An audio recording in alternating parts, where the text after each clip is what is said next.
இன்றைக்கி பார்த்தீங்கன்னா பருப்பு பொடி செய்ய போகிறேன். இதுக்கு வந்து ரேஷன் துவரம் பருப்பு தான் நான் எடுத்துருக்கிறேன். இதில் 2 கப் எடுத்துருக்கிறேன் ரேஷன் துவரம் பருப்பு. அதுக்கு தேவையான பொருள் பார்த்தீங்கன்னா 1/2 கப் பாசிப்பருப்பு, 1/2 கப் கடலைப்பருப்பு, 1 கப்பு பொரிகடலை, 10-20 மிளகாய், வரமிளகாய், ஒரு 3 கட்டை பூண்டு, 1 ஸ்பூன் மிளகு, 1 ஸ்பூன் ஜீரகம், கொஞ்சம் கருவேப்பிலை, இதோட கொஞ்சம் கல் உப்பு சேர்த்து வறுத்துக்கலாம். இதெல்லாம் போட்டு வறுத்துக்கலாம் ஒன்றாந்து தனித்தனியாக. எப்படி வறுக்குன்னு காமிக்கிறேன். 10 வச்சு வடை சட்டி வச்சுங்க. ஒவ்வொன்றா வறுத்துக்கலாம். ஒரு துவரம் பருப்பு போட்டு வறுத்துக்கலாம்.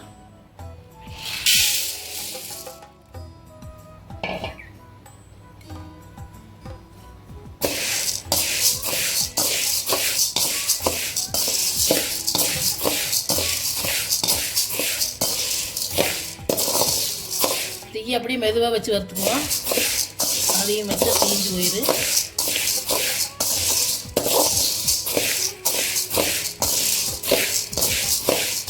நல்லா தீ மெதுவாக வச்சு நல்லா வறுத்துக்குங்க. வாசமெல்லாம் கருவாத வறுத்துக்குங்க.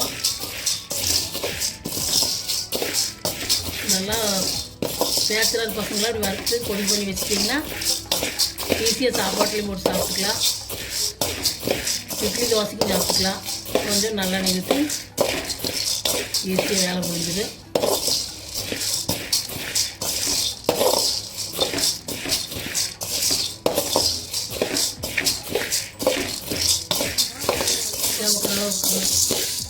செவக்கிற அளவு வறுத்துட்டு இப்படி எடுத்துக்கலாம். எடுத்துட்டு வேலையை கொட்டிக்கலாம்.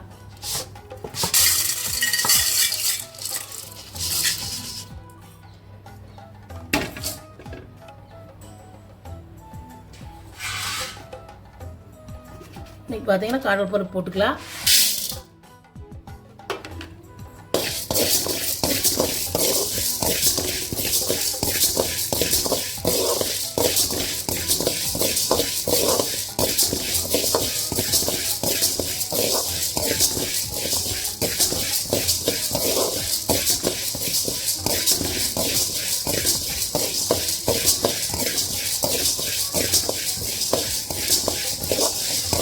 அதே மாதிரி கலர் மாறுறப்பனா எடுத்து கொட்டிக்கலாம்.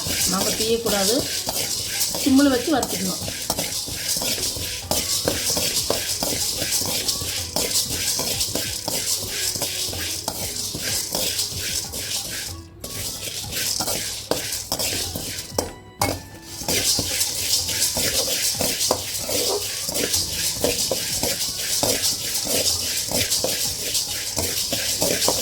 பார்த்தீங்கன்னா இந்த கடலைப்பருப்பு அளவு வறுவடிச்சு சிம்மில் வச்சு எடுத்து கொட்டிக்கலாம்.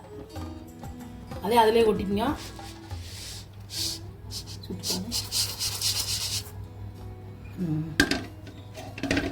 இனி பாசிப்பருப்பு போட்டுக்கலாம். சிம்மில் வச்சு அதே மாதிரி வறுத்துக்கணும். கொஞ்சம் மழை வரைக்கும் வறுத்துக்கணும்.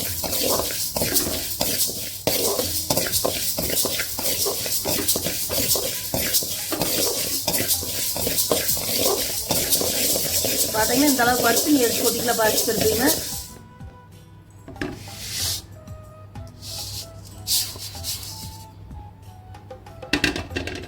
நீ பொட்டுக்கடலை போட்டுக்கலாம்.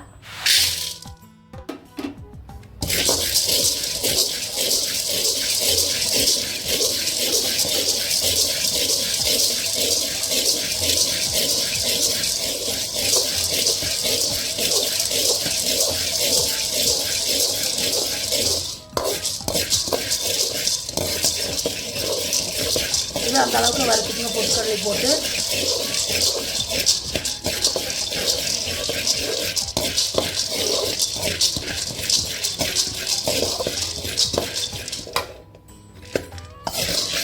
வறுவட்டிட்டு நீ எடுத்து கொட்டிக்கலாம். பொட்டுக்கடலை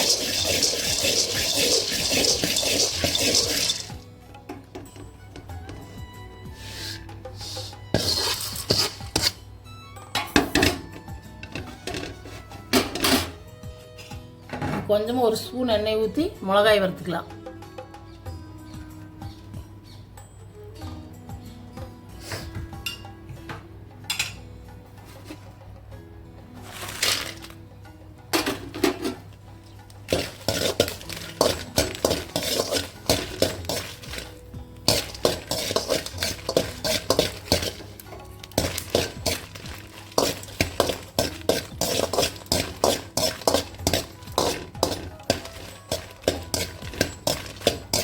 எடுத்து கொட்டிக்கலாம்.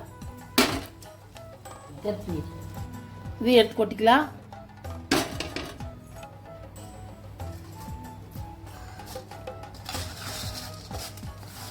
கொத்தமல்லி சீரகம் இந்த மிளகு சீரகத்தையும் போட்டு வறுத்துக்கலாம். அதோட பூண்டையும் போட்டு இந்த கருவேப்பிலையும் போட்டுக்கலாம்.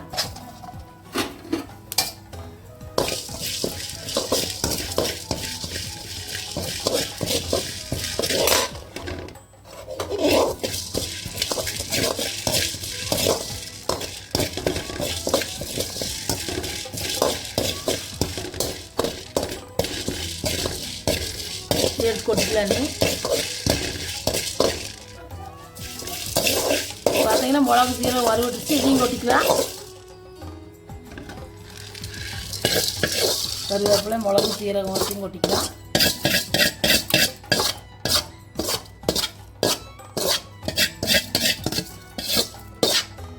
இப்படி பூண்டை போட்டுக்கலாம்.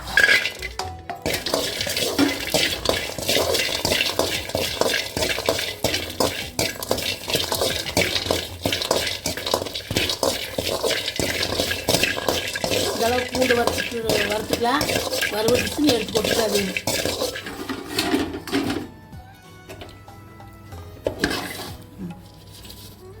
கொட்டிக்கலாம்.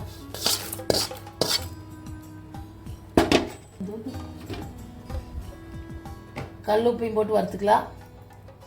தேவையான அளவு உப்பு போட்டு வறுத்துக்கலாம்.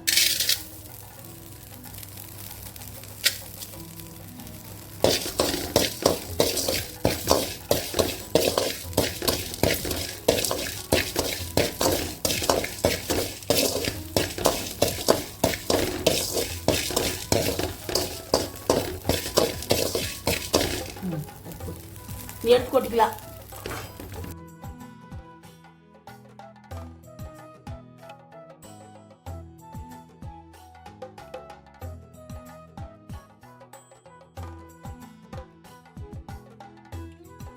பார்த்தீங்கன்னா கொஞ்சம் பெருங்காயம் போட்டு வறுத்துக்கலாம். கட்டி பெருங்காயம் கொஞ்சமாக.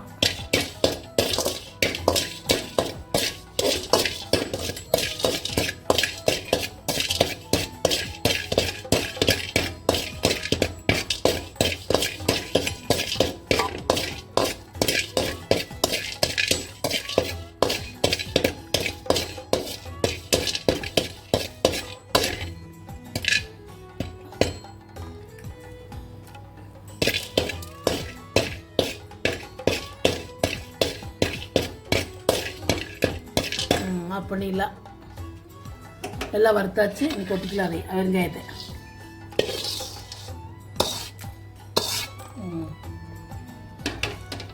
அவ்வளோதான். எல்லாம் வறுத்தாச்சு. பார்த்தீங்கன்னா எல்லாம் வறுத்தாச்சு. நீ ஒரு தட்டத்தில் கொட்டி ஆற வச்சுட்டு மிக்சியில் அரைச்சிக்கலாம். இப்படி தட்டில் கொட்டி ஆற வச்சு அரைச்சிக்கலாம். கொஞ்சம் கொஞ்சமாக மிக்சியில் போட்டு அரைச்சிக்கலாம். பார்த்தீங்கன்னா அரைச்சாச்சு. பொடி பார்த்தீங்கன்னா இட்லி தோசைக்கெல்லாம் நல்லெண்ணெய் ஊற்றி சாப்பிட்டா சூப்பராக இருக்குது. அவசரத்துக்கு எடுத்து போட்டு சாப்பிட்டுக்கலாம். குழம்பு வைக்க டைம் இல்லைன்னா நீங்களும் இந்த அளவு போட்டு செஞ்சு பாருங்க. சூப்பராக இருக்குது. செஞ்சு பார்த்துட்டு இந்த வீடியோ பிடிச்சிருந்தா லைக் பண்ணுங்கள், ஷேர் பண்ணுங்கள், சப்ஸ்கிரைப் பண்ணுங்கள். குட்டீஸ்க்காக நான் காரம் கம்மியாக போட்டிருக்கிறேன். நீங்கள் காரம் வேணுன்னா கொஞ்சம் சேர்த்து போட்டுக்கோங்க.